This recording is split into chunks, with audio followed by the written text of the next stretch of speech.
ጥያቄዎች ከዚህ በፊት ፕሪሚየር ኤግዛም ላይ የተጠየቁ ወደፊትም እየተጠየቃሉ ብለን ያሰብናቸው ጥያቄዎችን ለእናንተው ይዘን መጥተናል። ለቻናሉ አዲስ ከሆናችሁ ሰብስክራይብ በማድረግ ማንኛውም ያላችሁን አስተያየት ኮሜንት ሴክሽን ላይ ጻፍ አድርጉልን። የእናንተ የዛሬው አስተያየት የነገ የኛ ስራ ይሆናልና ሰላማችሁ ይብዛ። ቀጥታ ወደ ቪዲዮ። Number 1. What are microorganisms? A. Organisms that can only be seen with a microscope. B. Large animals live in the ocean. C. Plants that grow in the desert. D. Human blood cells. What will be the answer? Easy ነው አይደል? A. Organisms that can only be seen in microscope is the best answer. A. ሁለተኛ, which instrument is absolutely necessary to observe most microorganisms? A. Telescope. B. Microscope. C. Stethoscope. D. Magnifying glass. What will be the answer?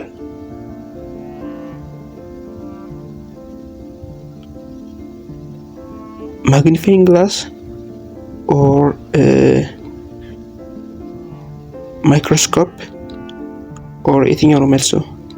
The answer is microscope. By the way, magnifying glassም ለዚህም ለማይክሮ ኦርጋኒዝሞችን እንጠቀመዋለን። ነገር ግን ከማይክሮ ኦርጋኒዝም ይልቅ most of the time ማቴሪያሎችን ለማየት ማዕድናትን ለማየት ነው ብዙ ጊዜ የምንጠቀመው ማግኒፋይንግ ግላስ። አብሶሉትሊ ስለሚል ዋነኝነት ማይክሮ ኦርጋኒዝሞችን ለማየት የሚጠቅመን ማይክሮስኮፕ ነው። so the answer is B. ሶስተኛ, microorganisms are ubiquitous. What does this mean? A. They only live in water. B. They are found almost everywhere on Earth. C. They cannot survive in the hot water. D. They are all dead. What will be the answer? The answer is B. They are found almost everywhere on Earth is the best answer. Ubiquitous የምንለው ወርድ ኤቭሪዌር የሚለውን ሚኒንግ ነው የሚይዝልን እና ሌሎች ሊቪንግ ኢን ዋተር የሚሆን ቢሆን ኖሮ አኳቲክ ይሆን ነበረ። ሌሎችም የራሳቸው የሆነ ስም አላቸው። ግን when we come to everywhere ምን ይሆናል? አምቢጊቲየስ ይሆናል። ልክ ዋተር ብለን አኳቲክ እንደምንለው ኤቭሪዌር ብለን አምቢጊቲየስ ነው የምንለው ማለት ነው። አራተኛ, which of the following is considered a microscope organism? A. Earthworm. B. Bacteria. C. Frog. D. Mushroom. What will be the answer? The answer is mushroom or bacteria. B. Bacteria is the best answer. አምስተኛ, most microorganisms are made up of how many cells? A. Millions. B. Exactly so. C. A single cell. D. They have no cell at all. The answer is C. A single cell is the best answer. ስድስተኛ, who is known as the father of microscope for first observing live microorganisms? A. Charles Darwin. B. Antonio van Leeuwenhoek. C. Louis Pasteur. D. George Mendel. By the way, እነዚህ አራቱም ሳይንቲስቶች በባዮሎጂ ዘርፍ ላይ ኦር በባዮሎጂ ፊልድ ላይ ትልልቅ አስተዋጽኦ ያደረጉ ሰዎች ናቸው፣ ያበረከቱ ሰዎች ናቸው። the answer is B. most of the time ሰዎች አንቶኒዮ ቫን ሊዊክ እና ሮበርት ሆክን ይመሳሰልባቸዋል። ነገር ግን ሮበርት ሆክ ማይክሮስኮፕን ነው የሰራው። ሮበርት ሆክ ማይክሮስኮፕን የሰራው። አንቶኒ ቫን ሊዊክ ግን ለመጀመሪያ ጊዜ ማይክሮስኮፕን ያየ ሰው ነው። ወር ማይክሮስኮፕ ተጠቅሞ ዳይድ ቅርፊትን አለ አይደለ? እሱን ለመጀመሪያ ጊዜ ያየው አንቶኒ ቫን ሊዊክ ነው። ሮበርት ሆክ ግን ማይክሮስኮፕን ነው የሰራው። when it come to ቻርልስ ዳርዊን ጀስት ሪቮሉሽን ላይ ትልቅ አስተዋጽኦ ያመጣ ሳይንቲስት ነው። ሉዊስ ፓስቸር ፓስቸራይዜሽን የምንለው ኤክስፐሪመንት የሰራ ሰው ነው። ጆርጅ ሜንደል ጄኔቲክስ ላይ በጣም እውቅ ነው። አራቱም ግሬት ሳይንቲስት ናቸው። ግን when we come to our scenario the answer is B is the best answer. 7ኛ in which of the following environments can microorganisms survive? A. hot spring, B. deep ocean, C. ice glacier, D. all of the above. The answer is D. all of the above is the best answer. ወይ መጀመሪያ ላይ ምን ብለን ነበረ? ማይክሮ ኦርጋኒዝሞች አምቢጊየስ ናቸው ካልን አምቢጊየስ ምንድን ነው? ኤቭሪዌር ነው አይደል? እነዚህ ሁሉ ቦታ ላይ ማይክሮ ኦርጋኒዝሞች ይኖራሉ ማለት ነው። 8ኛ which of the following is a type of microorganism? A. fungi, B. bacteria, D. virus, C. virus, D. all of the above. What is the best answer? D. all of the above is the best answer. ማይክሮኦርጋኒዝሞች ለስንት ክላስ ነው የሚከፋፈሉት? ለ5 ክላስ ይከፋፈላሉ አይደል? ፈንጊ አለ፣ ባክቴሪያ አለ፣ ቫይረስ አለ፣ ፕሮቶዞዋ አለ። ለ5 ይከፋፈላሉ ማለት ነው። ሶ ከነዚህ 5 ክላሶች እነዚህ ሶስቱ እዚህ ቾዝ ላይ እናገኛቸዋለን። ሶ ማሱ ዲ ነው ማለት ነው። 9ኛ bacteria are classified as prokaryotic. What does this mean? A. they have heteronuclei, B. they lack defined nucleus, C. they are multicellular, D. they are non-living. What will be the answer? What will be the answer? The answer is B is the best answer. they lack defined nucleus. በዚህ አጋጣሚ ጥያቄ ሲሰሩ አንድ ትሪክ ልንገራችሁ። አሁን ይሄ ጥያቄ ሲናዲ በዜሮ ማብዛት እንችላለን። which means A ላይ ምንድን ነው የሚለው they have true nucleus አለ። B ላይ ምንድን ነው የሚለው they lack defined nucleus ይላል። ሶ መልሱ either A ወይም B ነው ማለት ነው። ሲናዲ ማውጣት እንችላለን። ገብታችኋል አይደል? ሶ እንደዚህ ጥያቄ በምንሰራበት ጊዜ ምርጫዎቹን በማየት ብቻ ሎጂካሊ መስራት እንችላለን ማለት ነው። 10ኛ which group of microorganisms include mold and yeast? A. bacteria, B. fungi, C. protozoa, D. virus. The answer is, what will be the answer? B. fungi is the best answer. 11 which microorganism is considered non-living outside of a host cell? A. bacteria, B. amoeba, C. virus, D. yeast. The answer is C. virus is the best answer. By the way ቫይረሶች በነን ሊቪንግ ወይም ህይወት በሌለው ነገር ላይ ሰርቫይቭ ማድረግ ይችላሉ። በተመሳሳይ ሊቪንግ ላይም ህይወት ባለው ላይ ሰርቫይቭ ማድረግ ይችላሉ። let me give you an example. coronavirus is one of the virus that can survive non-living things. non-living በሆነ ነገር ላይ ኮሮና ቫይረስ መቆየት ይችላል። when you come to ማርበርግ የሚባለው ቫይረስ ትዝ ይላችኋል አይደል? ባለፈው ወደ ደቡብ ኢትዮጵያ ተከስቶ የነበረው እሱም ስናይ ደግሞ ነን ሊቪንግ ላይ መቆየት አይችልም። እንደ ኢቦላ አይነቶቹ በልብስ ላይ ይሄ ብረት ላይ መቆየት አይችሉም። ሶ ቫይረስ ሁለት አይነት ባህሪ ያለው ከሌሎች ማይክሮ ኦርጋኒዝሞች ለይት። አንደኛ ነን ሊቪንግ ላይ መኖር ይችላል ቫይረስ ማለት ነው። ሁለተኛ ኦልዌይስ ሪፕሮዲዩስ የሚያደርገው ኦር የሚባዛው ደግሞ ሊቪንግ ውስጥ ላይ ነው። በዚህ ከሌሎች ማይክሮ ኦርጋኒዝሞች ይለየዋል። 12ኛ አምቤባ ኤንድ ፓራሚሽን belong to which group of microorganism?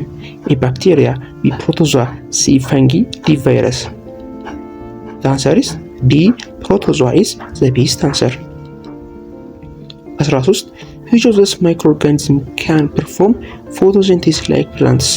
A. microscopic algae, B. viruses, C. yeast, D. protozoa. The answer is, what will be the answer? A. microscopic algae is the best answer. photosynthesis የሚያደርጉ or photosynthesis take place የሚያደርጉ ማይክሮ ኦርጋኒዝሞች አንዱ አልጌ ነው or plant algae የምንለው or microscopic algae is the best answer. A. 14 what is a beneficial microorganisms? What is beneficial microorganisms? A. microbes that cause severe disease. B. a microbe that is helpful to human or the environment. C. a microbe that only lives in space. D. a microbe that destroy crops. What will be the answer? The answer is B is the best answer. All microorganisms are not harmful or useful. So ማይክሮ ኦርጋኒዝሞች አንዳንዴ ቤኔፊሻል ይኖራሉ። ለምሳሌ ይስት በአልኮል ፈርመንቴሽን ላይ ይጠቅመናል አይደለ? ያ በተመሳሳይ ሌሎችም በተለያዩ ሁኔታ ላይ የሚጠቅሙን ማይክሮ ኦርጋኒዝሞች አሉ። አዘ ሴም ታይም ደግሞ ሃርምፉል ይሆናሉ። ሞስት ኦፍ ታይም ኮዝ ኦፍ ዲዚዝ ይሆናሉ። ሶ ቤኔፊሻል ፓርቱ ስናይ which means ጥቅማቸውን ሶ መልሱ ቢ ነው። 15 which microorganism is used to make bread rice? Which microorganism is used to make bread rice? A virus, B yeast, C algae, D amoeba. What will be the answer? The answer is B, yeast is the best answer. 16 bacteria used to turn milk into yogurt belong to which genus? A lactobacillus, B plasmodium, C influenza, D amoeba. ባክቴሪያዎች ከአንዱ ይዛቸው ኦር ቤኔፊታቸው መካከል ሚልክን ወደ ዮጉርት መቀየር ነው። ይህም የትኛው ባክቴሪያዎች ኦር የትኛው ባክቴሪያ ጂነስ ነው የሚለው the answer is A lactobacillus is the best answer. 17 what role do decomposer microorganisms play in an ecosystem? A they hunt live animal, B they break down the organic matter and recycle nutrient, C they block sunlight, D they produce plastic. what will be the answer? ምንድነው ሮላቸው? ዲኮምፖዘር ኮድ ምንድነው? ብሬክ ዳውን ነው አይደል? ሶ B is the best answer. 18 which life saving medicine or antibiotics is produced by a mold or fungus? A insulin, B penicillin, C aspirin, D paracetamol. The answer is B penicillin is the best answer. 19 how do some bacteria help plant in agriculture? How do some bacteria help plant in agriculture? A by eating the plant roots, B by fixing nitrogen from the air into the soil, C by blocking water absorption, D by making the soil acidic. what will be the answer? ባክቴሪያዎች በአግሪካልቸር ላይ ያላቸው ዩዝ ኦር ቤኔፊት ነው እየነገረን ያለው። the answer is B ነው አይደል? ያ ፊክሲንግ ናይትሮጅን ኦር ናይትሮጅን ፊክሴሽን ላይ ባክቴሪያዎች በዋነኝነት ፓርቲሲፔት ያደርጋሉ። ሶ B is the best answer. 20 microorganisms living naturally inside the human intestine to help digestion are called A pathogens, B normal flora, C parasites, D toxins. The answer is B normal flora is the best answer. 21 which process use microorganisms to clean up cold environment like oil spills? A photosynthesis, B bioremediation, C fermentation, D pasteurization. What will be the answer? The answer is B bioremediation is the best answer. 22 what is a pathogen? A microorganism that causes disease, B microorganisms to make cheese, C a dead cell, D types of laboratory tool. The answer is A microorganism that causes disease, the best answer. 23 which of the following disease is caused by a virus? A cholera, B tuberculosis, C common cold or flu, D malaria. caused by virus ነው የሚለው the answer is C common cold or flu is the best answer. እነዚህ አራቱም ከቫይረስ ውጭ ናቸው። when you come to tuberculosis mycobacterium tuberculosis በሚባል ባክቴሪያ የሚመጣው when you come to cholera vibrio cholera በሚባል በሽታ ነው ኮዙ when you come to malaria ይሄ በቪክተር የሚመጣ በሽታ ነው when you come to common cold or flu is caused by virus. 24 malaria is caused by protozoan parasite called plasmodium. how is it transmitted to human? A through contaminated water, B by the bite of an infected female mosquito, C by coughing and sneezing. D by eating undercooked meat. ቅድም ብያችሁ ነበረ ቪክተር ነው ብለን ያቺ ቪክተር ደግሞ ፊሜል አናፊለስ ሞስኪቶ ትባላለች። So the answer is B is the best answer. Which of the following is a bacterial disease? A. Influenza, B. Tuberculosis, C. ringworm, D. COVID-19. Bacterial disease ነው የሚለው ቅድም ነገራችሁ ነበር አለ Mycobacterium tuberculosis is one of causative agent of tuberculosis. B is the best answer. 26. Ringworm and athlete foot are skin infection caused by A. bacteria, B. virus, C. fungi, D. protozoa. The answer is C. fungi is the best answer. 27. What is a chemical substance used to kill or inhibit the growth of pathogenic bacteria? A. vaccine, B. antibiotic, C. antibody, D. antigen. What will be the answer? The answer is B. antibiotic is the best answer. 28. Pathogenic microbes that enter the body and multiply cause what is known as A. allergy, B. infection, C. immunity, D. injury. The answer is B. infection is the best answer. 29. Which of the following is a common way pathogenic microorganisms spread? A. contaminated food and water, B. air droplet from cough, C. direct physical contact, D. all of the above. The answer is D.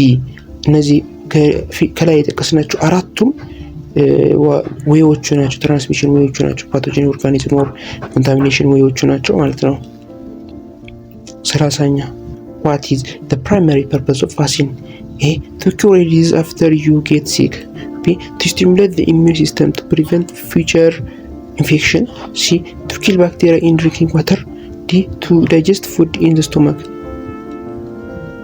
The answer is B. to stimulate the immune system to prevent future infection is the best answer. የዛሬው ቪዲዮችን ይህ ይመስል ነበረ። በቀጣይ በሌላ ቪዲዮ እስክንገናኝ ድረስ ሰላማችሁ ይብዛ እያልኩኝ ማንኛውም ያላችሁን አስተያየት ኮሜንት ሴክሽን ላይ ጻፍ አድርጉልን። ለቻናላችን አዲስ ከሆናችሁ ሰብስክራይብ መደረጉ እንዳይረሳ። በቀጣይ በሌላ ቪዲዮ እስክንገናኝ ድረስ ሰላማችሁ ይብዛ። ሰላም።